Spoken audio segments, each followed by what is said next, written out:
was doing was I was checking my tuning through my tuner, but I was also using open strings as well as harmonics on the 12th fret. It helps you tell if your intonation, your guitar, is actually in tune or not, and which string needs to go sharp or flat. And you can only know that by hitting the open string, looking at the tuner, and then hitting the harmonic and seeing if it goes off the mark. If it goes sharp or flat, you'll know, like, oh, my guitar's a little out of whack, the intonation's not properly in line, I need to do something about it. You may just need a quick adjustment saddle. Excuse me, adjustment on your saddle. I don't have individual saddles. This isn't like a Strat or Tele Bridge or SD Standard, which actually has saddle bridge, or as they refer to it as two-stop tailpiece.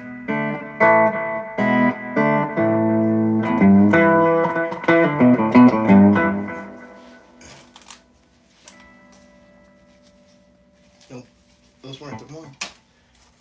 Give me 1 second. There we go. These were probably all dirty too. Hey Nalish. Hey Austin, how are you?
Thank you for that introduction. Oh, good evening, room, or late afternoon.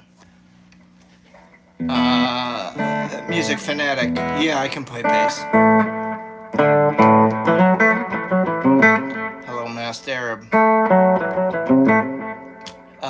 No, I don't know that one. Sorry.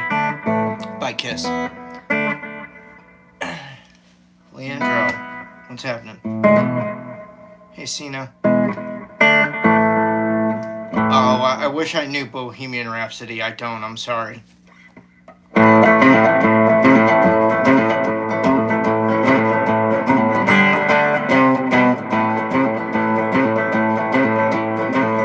Mike.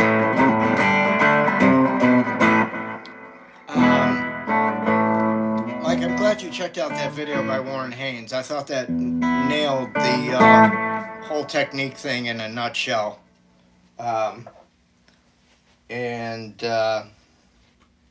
Yeah, so just imagine, Mike, that I'm like 2 feet away from him doing that with me while he's trying out my Soulcactus signature amplifier.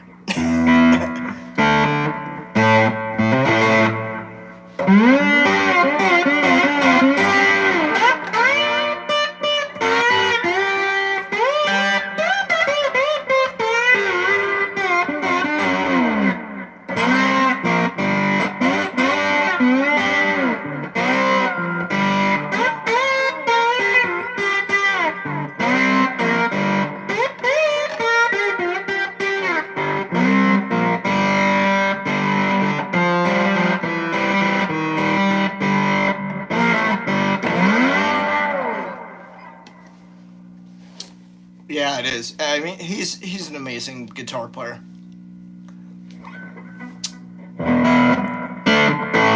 cool.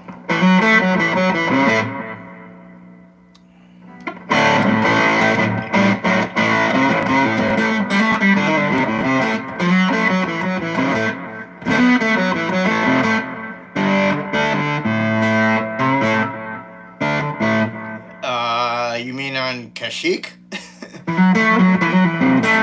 That sounds like from the movie Fanboys. What planet was Chewie from? It was never mentioned in the original trilogy. What planet? Kashyyyk. Chewie's from Kashyyyk. The Ewok adventure? That shit took place on Endor.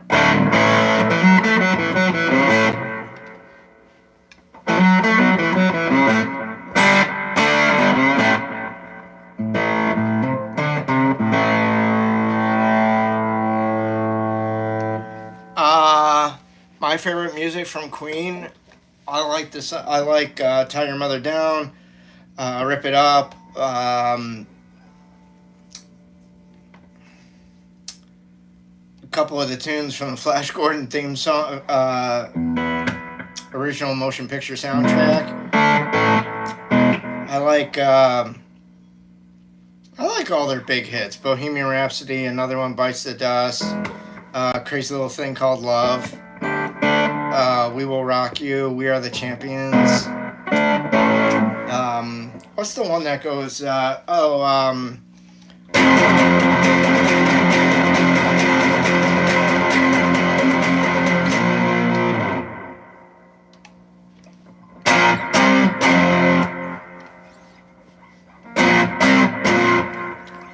forgot what that one's.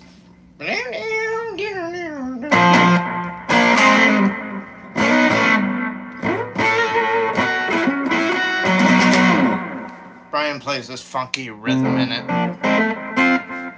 I like a bunch of their B-side shit as well. I just am blanking names right now. Like Fight From the Inside, that's a killer track.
Mike, I was watching, I saw a little short of, from Rick Beto's channel, Beto or Beto, however the fuck you pronounce his name, and he asked Warren Haynes, what's the first thing you play when you pick up a guitar?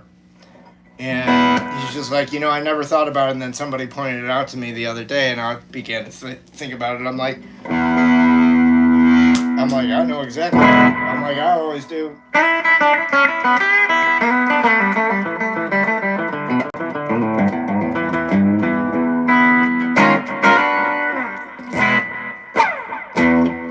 Because that allows me to harmonically hear everything I need to hear in order for me to know, like, that's it, that's the juice.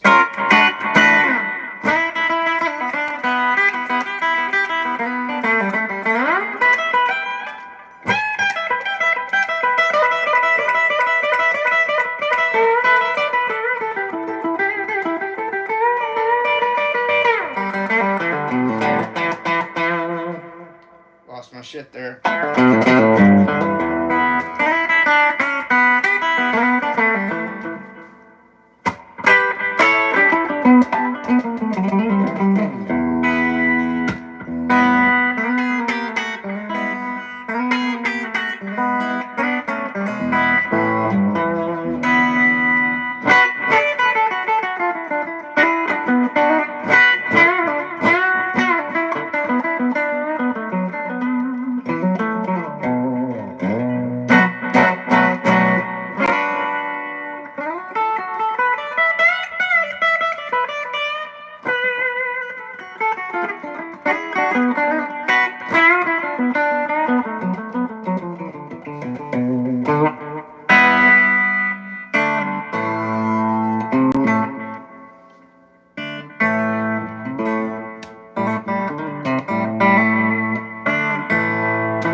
I sure do not, Gabriella. Thank you, Earth.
Okay.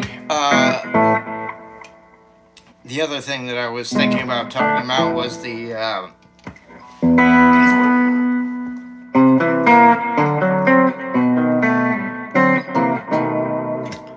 I was asked the other day, like, how do you know, like, when do you feel like your abilities are coming into themselves? Like, how do you know when you're coming into your own as a player? Like, when you feel like you're connecting the dots and you're getting good, and you can solo on songs and just go and throw down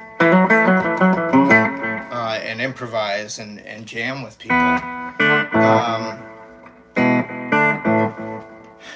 Since I answered that, I thought, well, that's cool that I've talked about that, but I thought, like, well, when did I know, like, I was proficient as a writer, like, of, like, riffs and chord progressions and whatever?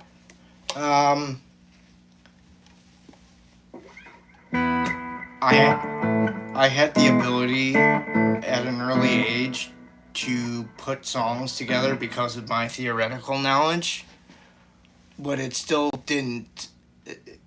Just because I knew theory, it didn't mean that my right side of my brain, my creativity or creative part of my brain, what I'm trying to say is, would be active. All right? Just because I knew the left brain shit doesn't mean that the right brain was going to be activated because of my knowledge of that. Far from it. You can have one without the other, vice versa. Okay? I'm 14-year-old Larry in 8th grade, sitting around and playing my Area RS2 Night Warrior. It's about a $200 guitar, all black, tremolo, whammy bar. That shit would go out with it. It had the locking tram up here, or the locking nut up here. Yeah, I suppose it was locking tram system. It was a royal pain in the fucking ass, okay? I ditched that, like, I think midway through 8th grade, I ditched that for a Les Paul. Anyways, I'm sitting around one day and I'm just playing bar chords. But I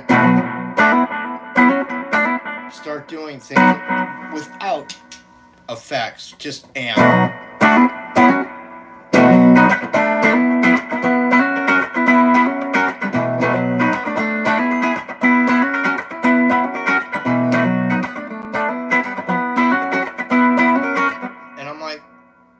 Okay, that's nice, poppy and snappy. What do I do with it then? And I'm like, all right.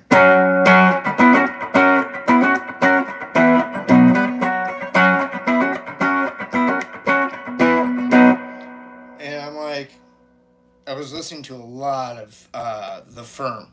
The Firm and The Firm Mean Business. And I just began, like, Jimmy Page, since he had a lot of hand issues, I didn't know that back when I was that age, but I noticed that he was doing a lot of things like that. And so I sort of picked that up, especially when I saw him play on the Mean Business tour. When he was doing Make or Break. And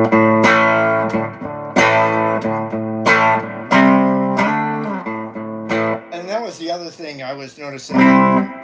Instead of him using a root 5 2-finger bar chord, he was doing it with his first, third, and his fourth finger, because that was easier for him with his hand limitations.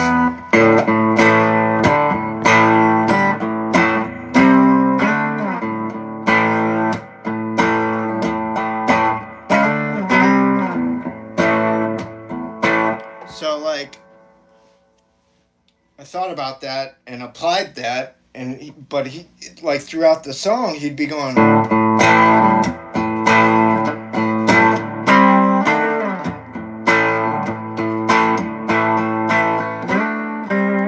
because he would be playing it on a Stratocaster, and his Lake Placid Blues Stratocaster, he'd have the whammy bar in his hand, and he'd be yanking on it down to bend, like, to make a bend in the string ever so slightly. So it would just have that angst to it in the progression. And I thought, wow, is that just fucking cool? So, and the one other song from them, from The Firm, was that used that was Somebody to Love, or Someone to Love.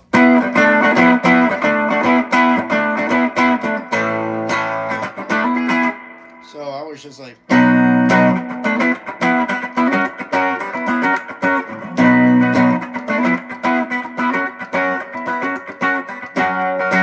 so you usually go to your 5 chord. If I'm on B is my 1, you go to your 5 chord. Oh, cool, I got a fucking chorus. Play that 4 times. I don't know, 4. Why 4? 4 on the floor, baby.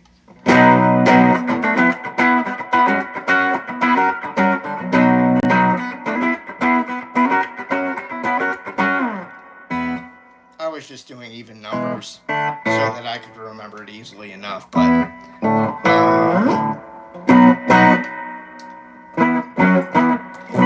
and that was like the first tune I ever wrote.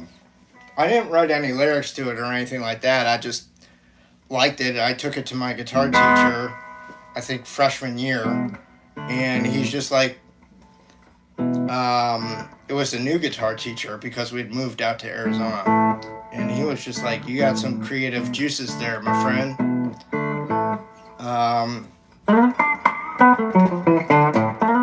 So let's develop that some more. I'm like, right on. But going back to when I figured out that finally, like, I had good control of my writing, was after my first couple, like, real bands out of college. I took time off and I joined Taxi, which is an A&R service out in Woodland Hills, California. And basically you pay to become a member, and then you get these listings every month. What industry insiders, people who do film, music for television and radio, whatever. And you would get listings twice a month on the 1st and the 15th of every month of who was looking for what kind of shit. If they were looking for like film score music, like, hey, I need a chase scene, blah, blah, blah, blah, blah. I would see that, and I'd immediately go record something as fast as I could, get it out the fucking door as fast as I could. And I think in that year I sent maybe 14 or 15 submissions to them. Here's what happens with the submissions. Once you send off your tape, and at that time it was just tape. Okay, this was back in 1995. People weren't recording with CDs really a lot back then, and it was very expensive to do that, so you were recording tape. And so you'd record your demo, and then you'd mix and master the thing. You'd send out your master. I mean, you'd make a copy of it, obviously, and then you'd send them a copy of the master with what you're applying for.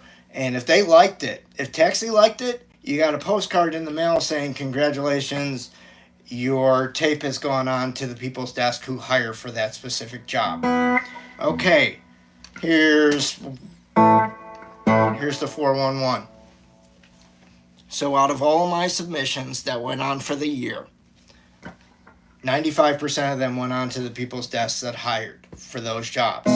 I never got a single job. But I was just like, okay, only one of my tapes came back out of the 14 that I sent off? Okay, I must be doing something right. I just didn't get a job. So it was like came time to renew the membership for the year. Taxi was just like, so we've seen you're batting like a 95 percentile average. And I said, yeah, I am. And they're like, do you want to renew? And I'm like, I'll tell you what, why don't you front me the renewal cost for the year, and when I get paid for a job, I will pay the fee back. And they're like, well, we don't work that way. I'm like, why not?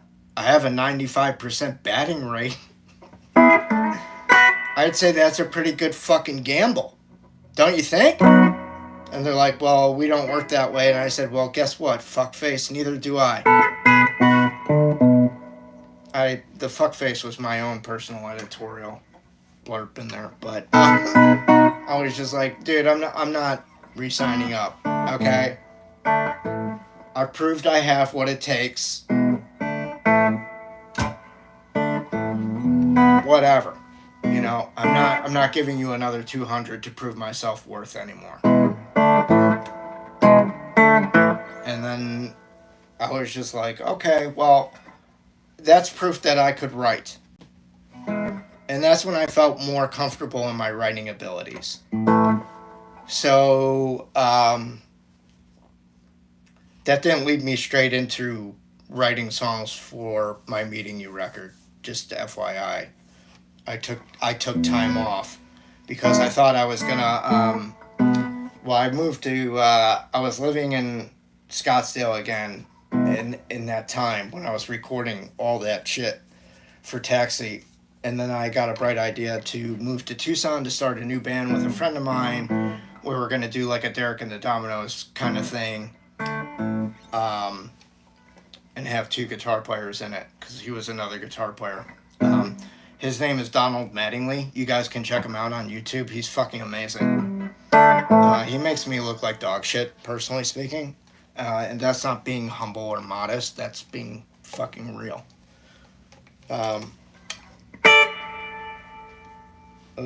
He's like my baby brother.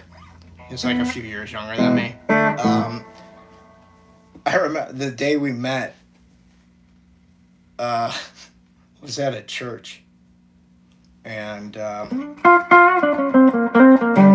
another friend of ours arranged the meeting. we had this mutual friend, and he was just like to each of us, you guys got to meet this other guy because you guys are total Eric Clapton fanatics. So we got together with this guy. This guy was supposed to play piano with us. We get in the room. We start jamming. He just sits there and watches the entire time while his buddy and me go back and forth on Clapton tunes for like over an hour. And I don't even think we said other than hello, like exchange niceties, and that was about it. I don't think we talked the entire time. Because it was like, every few minutes there was a song change.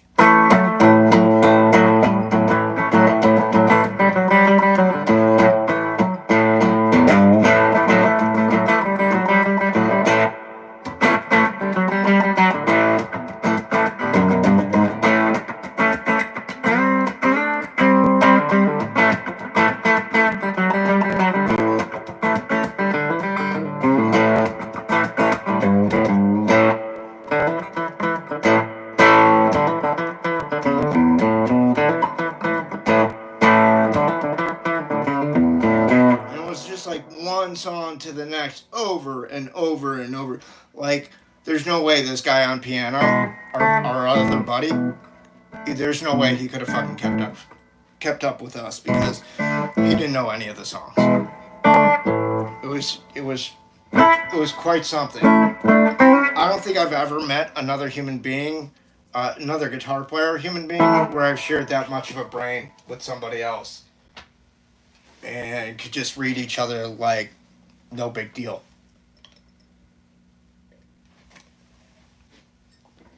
Unfortunately, that band experiment between him and I did not work out. But what did work out is he encouraged me to become my own person, and to start singing and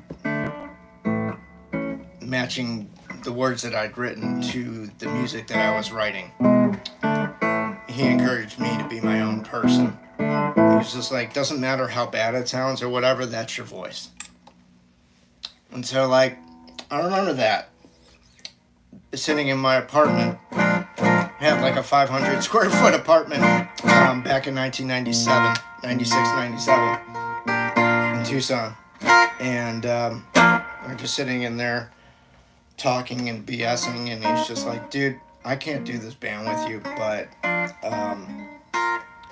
you should develop these songs that you're working on and start singing with your playing, because you can do it. And I had only sang maybe like once or twice out at an open mic. It wasn't like my forte.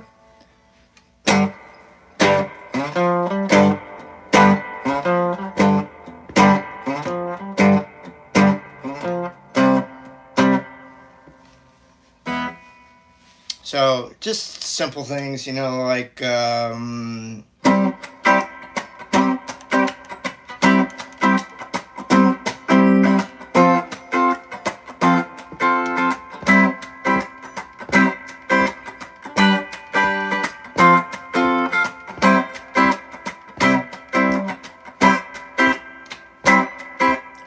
the Allman Brothers song, "I Done Somebody Wrong."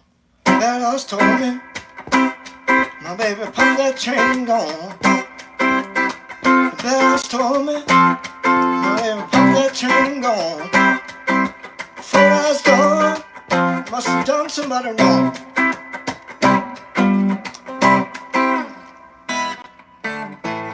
Hey, Evie.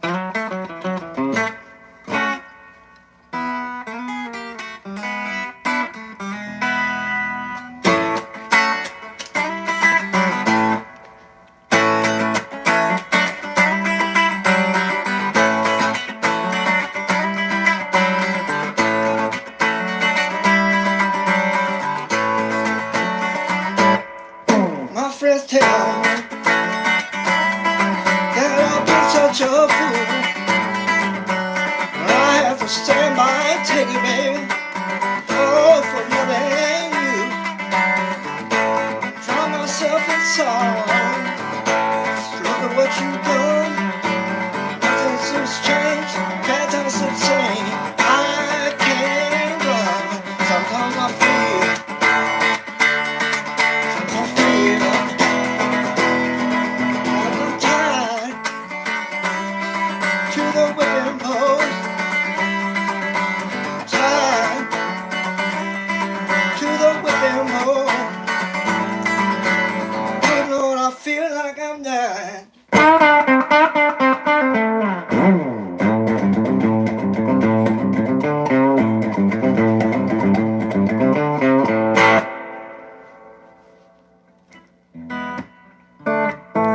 used to play it in my band.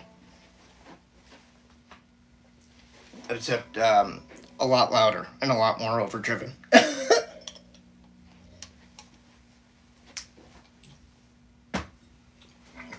So after that, tucked my tail between my legs and moved back to Scottsdale for an opportunity to buy a guitar shop. Which is a different story for a different day, but maybe that day will be tomorrow. So I'm going to leave off with that in Campfire Stories. Alright guys, it's 5 o'clock. I need to get out of here.